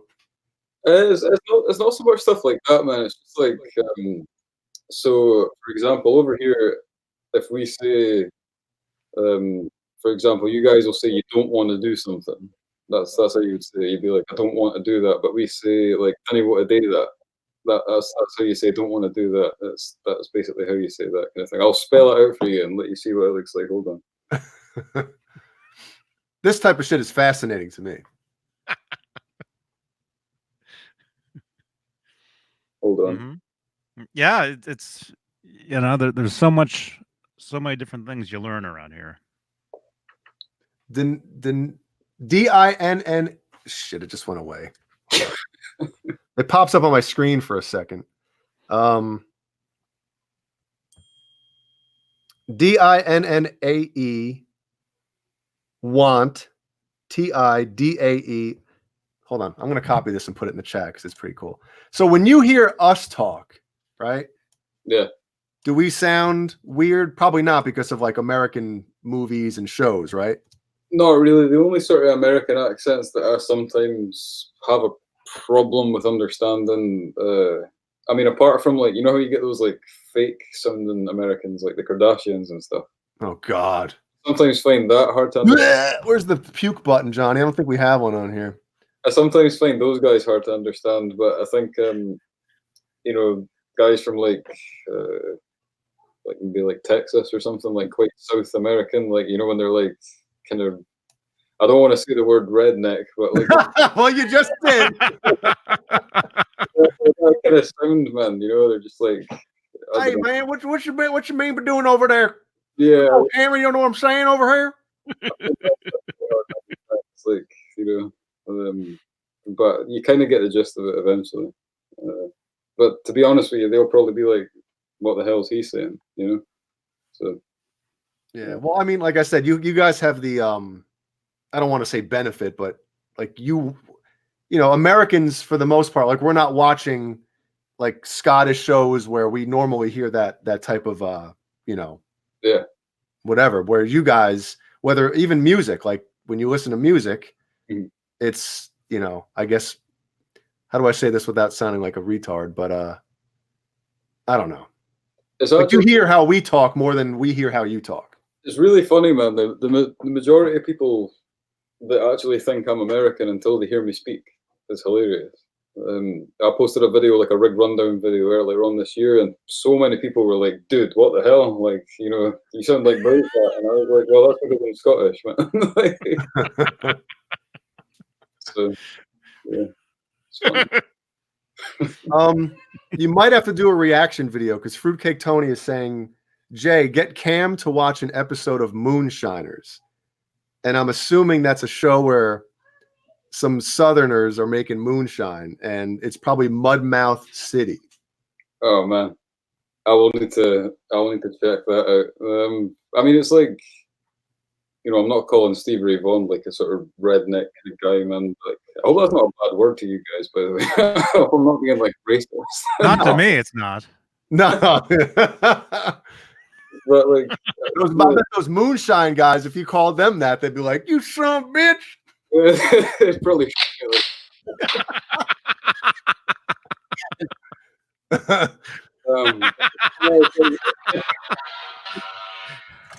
when I watch like Stevie Ray Vaughan talk or something like in an interview, I find that really cool. Like I love the way that he spoke. Like that kind of accent is really cool. But like you basically those like moonshiner things that you're talking about, like that kind of accent, I have no idea what they're saying. Mhm. I wonder what would happen if you put one of those guys in the same room as you and just had you have a conversation. That'd be great, man. Have an argument with each other, man. That would be that'd be intriguing. Yeah, because that's when the slang comes out and the real accent or whatever you want to call it, like dialect, really hits in hard. Yeah. Mm-hmm. I don't think Canadians more difficult to understand than Americans. Do you hear that? Yeah. I think Ellie wants to go to bed. She's knocking on the door for me to go. Oh dear. Mm-hmm. Well, actually, the further like in Minnesota, like a lot of people in Minnesota, they have the same accent as people from Canada, Canada. The same. It's the same accent, you know. Mm-hmm. I'm coming, Ellie. I'm gonna put Ellie to bed, and then Cameron. No. Far away for you, man. Get that guitar out of there. It's funny when you were talking about like Minnesota and stuff. The funniest thing for like us, I saw a picture on, like, I can't remember who shared it, but someone, it was like a picture of America, and it was like what America looks like to people that aren't from America. And it was like one half of it was like New York, the middle bit was like cowboy Texas stuff, and then this side was California. That was it. That is I've seen that. That's what it's like to me, man. I have no idea about any other places there. Say hi. Hi, Ellie. Hi. Wow, nice hat. And Ellie, that's Cameron too. Can you say hi to Cameron? Yeah, but I got it. This is like PJ Masks. PJ Masks. This is turned into the kids show. You ready to go to bed? Tell everybody good night. I gotta go. I'm sure that sounds really annoying with headphones on, Johnny. It's right next to the microphone. Yeah. It's okay though. It's all right. Can you say good night, everybody? I got it. I know you got a green egg. Cool. Let me come put you to bed. Those are all going to be hers one day. That one's already looks like relic, so you can do whatever you want with that one. Yes, Ellie? Why do you got lights upstairs? Why do you have lights upstairs? Do you like the Oh. picture up here? Yeah, but Why do you have the lights upstairs? I don't want them to stay like this. Why not? You don't like them? No, I want you. I see- Oh, no. Get out of here. Those are some of your, uh-oh. I got her, some of her, CHRISTMAS items up here. And I think She's like, oh, wow, Daddy, you like to play with those too. Yeah, but I felt Spidey. Oh, Spidey. Is that your favorite? Spider-Man? Yeah, but I want to see him. You can't. You got to wait till Christmas. Whoa. Okay. All right. I'm going to split. Otherwise, she's going to completely take over. Oh, it'll be the second takeover tonight. Hold on, baby girl. I want one. I'm going to, Cameron, it was great seeing you. You have a good night. Good night. Good morning. Everybody later. I got to go. All right. See you, Jay. Bye. Oh, my gosh. On, man. I should probably do the same. And Oh, I feel horrible, man. I know it's like the sun's coming up. So, not at all, man. It's always great to be on the show. yes. Yeah. Great to see you again, man. And congratulations on the guitar. You too, man. Thanks very much. Awesome. You'll probably see some videos with it early next week at some point. Cool. I'll be sure to send you anyway for you to check out and stuff. Cool. Awesome. Thanks. Awesome. All right. See you later, man. Catch you later, man. Thanks for having me on. Yeah. See ya. All right. Goodbye, everybody. I guess we're leaving. What? I don't think we ever did roll call. Well, I'll do that right now at the very end. Charles Green. Good night. Nightbot. Good night, Nightbot. John BL. See you guys tomorrow night with John BL. Saturday night. Edwin Crane. Good to see you. The Amazing Drop. Thanks for joining us tonight.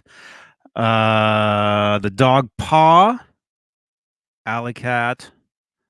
Ned. Speaking of alley cats, Ned just came in. There he is. Eduardo Marino Porto. Good to see you, man. Everybody. All right. Make sure to subscribe. Share the videos on Facebook. Tweet out these videos on Twitter, and I'll retweet you. And leave a thumbs up. How many do we have here?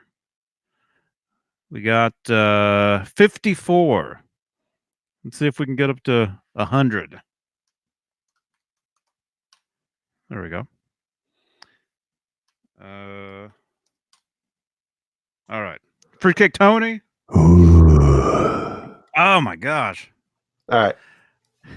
You ready to do Let's start it over. Start it over. Do the actual show now? Let's go live. No. Okay. All right. Ready? All right. Everybody rock on. See you guys tomorrow night. Look at that. Justice for Jay. And thank you, Fruitcake Tony.